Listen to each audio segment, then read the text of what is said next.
With massive and immersive RPG worlds out there to explore, and thousands of collectibles out there to collect, it's easy to put hours upon hours into these fantasy worlds. But at what point does enjoyment become obsession, obsession become reliance, and reliance become addiction? Is it even possible to be addicted to video games? Watch this video to find out.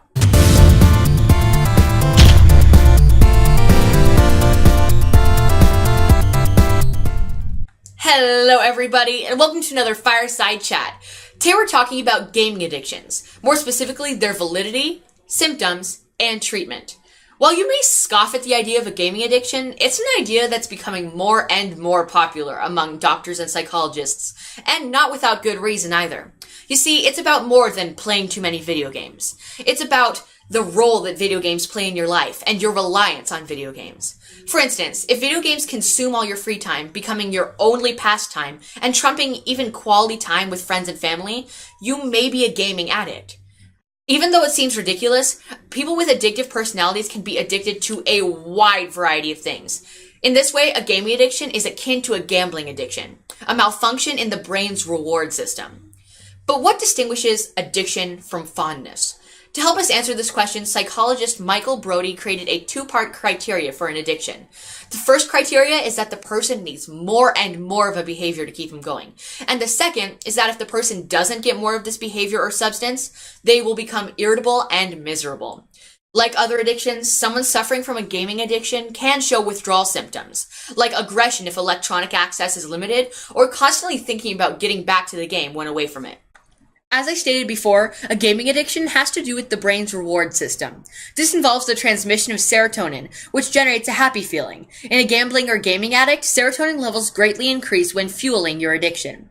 Researchers from California State University showed through MRI scans that the amygdala striatal system, which is involved in reactions, is more sensitive and smaller in frequent gamers. This allows them to process gaming stimuli quicker and also sensitizes them to addictive behaviors. But there's also a psychological element to gaming addiction, and this involves the fantasy worlds that we all come to know and love. For a gaming addiction, this might be an escape for them, just as a high can be an escape for a drug addict. The deep, sprawling worlds that role-playing games provide promote reliance on them to those with low self-esteem or social issues. MMORPGs, like World of Warcraft or Black Desert Online, can be especially alluring to those who are socially awkward. You can immerse yourself in this gaming world, adopting a new persona. Sometimes people who are awkward and meek in the real world can be powerful socialites in the digital world.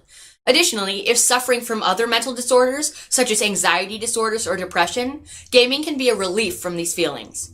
While this is a compelling scenario for anyone, it becomes unhealthy if the digital world becomes your real world, consuming all of your spare time as it inhibits your social skills. In that way, it's a downward spiral, as a gaming addiction worsens your social skills, and lack of social skills makes you want to immerse yourself in the video game universe even more. So, now we know the causes, both psychological and physical. But what symptoms does a gaming addiction manifest?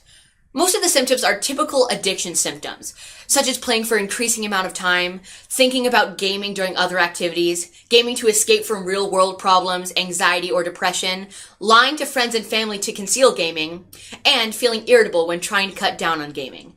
Take notice that most of these could be applied to substance abuse, such as withdrawal symptoms, using to escape a bleak reality, or concealing use. If I haven't drilled it in already, this is a serious problem for today's youth. Now, that's all for causes and symptoms of video game addiction, but there's one more area we need to address: treatment. Like many other addictions, treatment includes a video game detox. The issue is, with how widespread technology use is in today's society, you can't just go cold turkey. You have to learn how to responsibly spend time on the internet and manage your internet usage.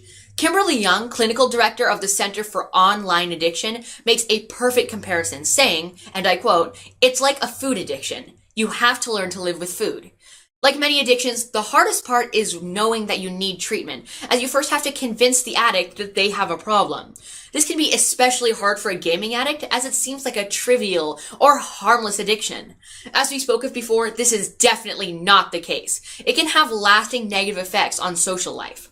Keeping that in mind, the inherently addictive nature of many of today's video games and cell phone applications is almost criminal. Some games shamelessly admit to using the inner workings of your brain against you. Take Trivia Crack, Trivia Crack 2, and Trivia Crack Kingdoms, a popular social trivia game series, which even uses an addictive drug in the title. As we talked about in the Completionism Fireside Chat, the gaming industry is always looking for ways to keep you coming back again and again, even if it's against your will or better judgment. To those with OCD, as we talked about in the last Fireside Chat, or are struggling with an addiction or addictive personality, these games and apps can be a snare even your conscious knowledge of the exploitation can't save you from. It all just goes to show that the gaming industry will do anything to increase revenue. But what's the big picture? Well, gaming addiction is not the laughable tale it seems, but rather a psychologist-endorsed mental disorder. Its symptoms are very similar to substance abuse, but can take very different routes. Physically, it's very much like a gambling addiction, a misfire of your brain's serotonin and reward systems. But its psychological roots are very much its own, stemming from introversion and social awkwardness, and the need to escape from the very real problems real life presents, into the more carefree worlds that RPGs and MMORPGs offer. As we discussed, gaming addictions are treated more like food addictions, as technology can't be completely avoided in the very modern era we live in. But the worst part is that games willingly and knowingly exploit their more addiction-prone users, setting them up for failure in the long run. Remember this the next time a game ropes you in again and again. And if you do recognize that your obsessive gaming is getting in the way of real social interaction, don't be embarrassed to reach out for help. That being said, remember, we didn't start the fire, we just keep it burning. Thanks for watching. On the bright side, as far as I know, there are no downsides to being addicted to YouTube. You can maintain social interactions through live streams, exercise your own creativity by starting up your own channel, and above all, have an entertaining and relaxing time. That being said, there are plenty of videos and live streams to catch up on here at Pyramber Studios, if you haven't already. And if you want to be notified when there's more new content, simply subscribe and ring the bell to turn on notifications. As usual, a like is always appreciated, and I hope you enjoyed today's Fireside Chat. Thanks for watching.